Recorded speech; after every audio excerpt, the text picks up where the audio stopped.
Now, if you don't know who Howard Dean is, Howard Dean was the Bernie Sanders of the 2004 Democratic primary, right? So he was the progressive.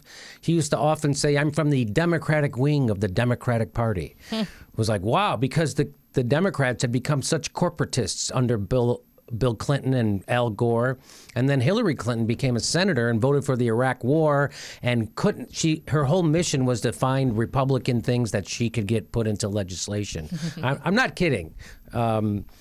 So Howard Dean was like the antidote to that. He was like what Bernie Sanders is now. He was the guy coming back telling you that it's your country and we're going to be against war. He was the anti-war candidate.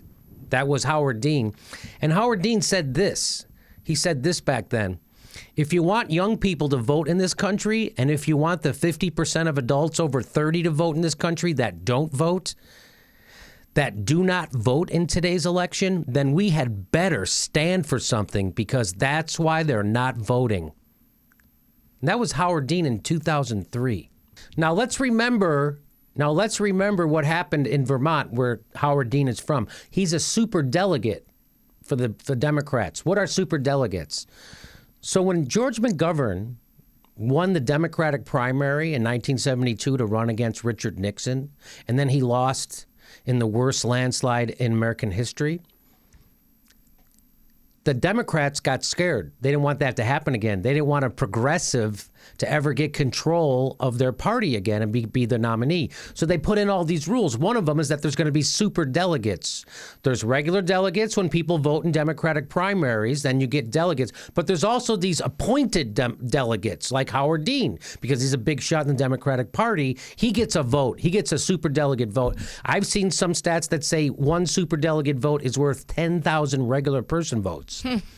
So it's very undemocratic. It was designed to crush progressives. And even the primary schedule is put together to crush progressive candidates. That's why a lot of the southern states vote first and stuff like that. So the party wants a centrist. They want a corporatist. They don't want a wild lefty to take control. They don't want a liberal to take over the liberal party, right? So they put in all these rules. One of them is super delegates, and it's worked.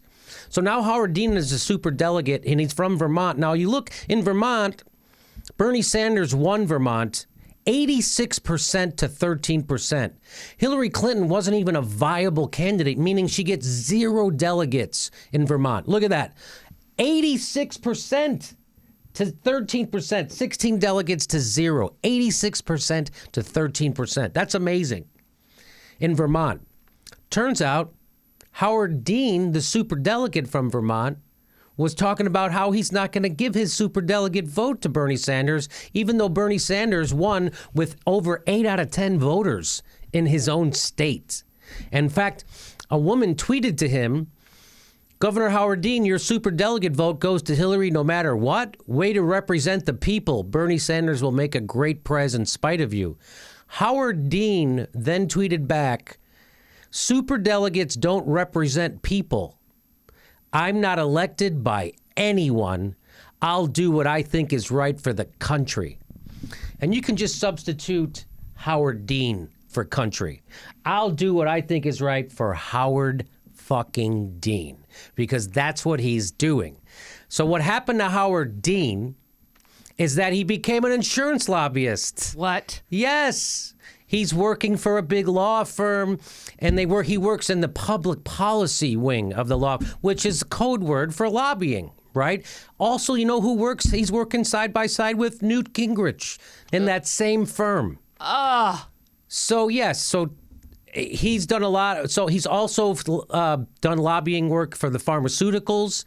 This is Howard Dean, the guy who was supposed to be the rebel in 2004. Well, they kicked that rebelness right out of him. They made him the chair of the DNC, so they took him under their wing. They're like, oh, we'll make you the chair of the DNC. We're going to give you some corporate lobby money. How does that feel, corporate lobby money? You like that? Yum, yum, right, Howard Dean? And Howard Dean was like, yeah, I got my mind right. I got my mind right, boss, because he is no longer the upstart that the establishment Democratic Party has to squash like they did.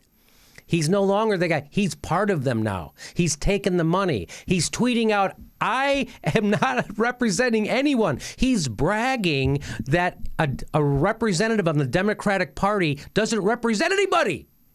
He's bragging about it.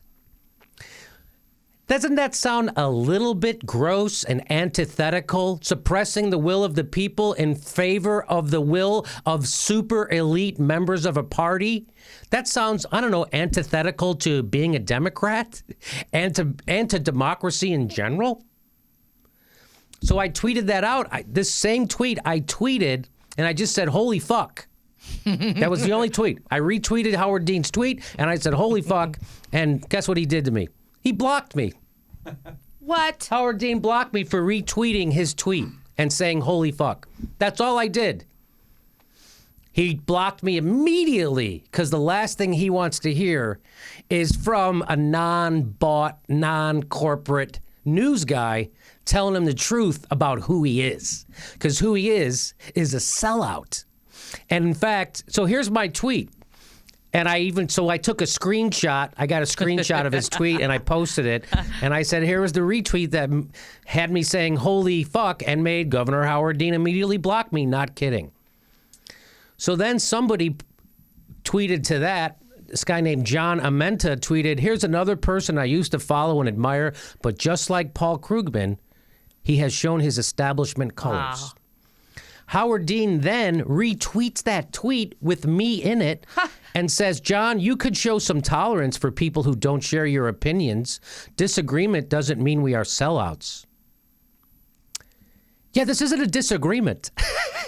This is us telling you what you're doing. This isn't a matter of opinion, Howard Dean. It's not a matter of opinion that you're a lobbyist, right? That you're working against the people in favor of corporations and that you sold out and you got your mind right. That's not debatable. Even though you deny you're a lobbyist, he denies it over and over and over that he's a lobbyist. He denies it. He's working for that law firm that has the public policy wing. And so I'm calling him a lobbyist. And if I'm lying, I'll tell Governor Howard Dean, why don't you sue me?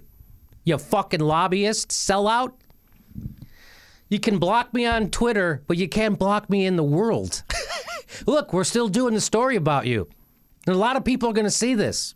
I'm going to post this to Twitter. Turns out that Howard Dean, even though he's a super delegate, he's also a super dick. I think that's what SD stands for. He's also super delicate. This turns out the super delegate is super delicate. And a super dick. Okay, so here's what Natalie Coast-Watson said to him after he said, disagreement doesn't mean we're our sellouts. I do not have to tolerate the theft of my nation's democratic process by elites entitled to extra votes. He responded to that. So far, Hillary Rodham Clinton has 4.2 million votes. Bernie has 2.6 million, yet the race is close. Is that theft? So he resorts to nonsensical arguments that don't talk about the issue we're talking about. That's what he's left with. This is the kind of bullshit a completely bought sellout is worth. By the way, Howard Dean's brother working for Bernie Sanders. I don't know if he's working for him. When I was in Iowa at Bernie Sanders headquarters, you know who was sitting right there in the same headquarters? Howard Dean's brother. Billy Dean? I don't know what his name is. Howard Dean's brother was there. I was introduced to him as Howard Dean's brother. Isn't that something? So this is what he's left with. And you want to know, he constantly says he's not a lobbyist, Howard. First of all, how sad is this? This is sad. This guy used to be a hero to me. It'd be like if Bernie Sanders decided to start taking money from corporations, but you know he's not gonna. You know he's not gonna do it. So here's who Howard Dean is. He's a senior advisor in public policy and regulation practice at Dentons. So they're a huge lobbying firm. He focuses on health care and energy issues, as well as providing expertise derived from his extensive experience in public office. So this is all the perks he gives to a corporation who wants to use him. Look, I was in public office. He's a recognized thought leader in healthcare reform. Governor Dean works with clients to navigate complicated regulations and political challenges in both the private and public sectors. Isn't that through partnering with business industry, and community interests. He is at the forefront of promoting high quality and affordable health care while supporting innovation, meaning he's now against single payer. That's right. And now he's promoting BS policies that fill the pockets of big pharma and screw over regular people who are sick. That's what Howard Dean, the doctor, is now working to screw over sick people. That's what Howard Dean, the doctor, is. And I don't care how many times you block me on Twitter, I'm still going to do YouTube videos about it, about what a sellout you are and what a liar you are when you tell people you're not lobbying.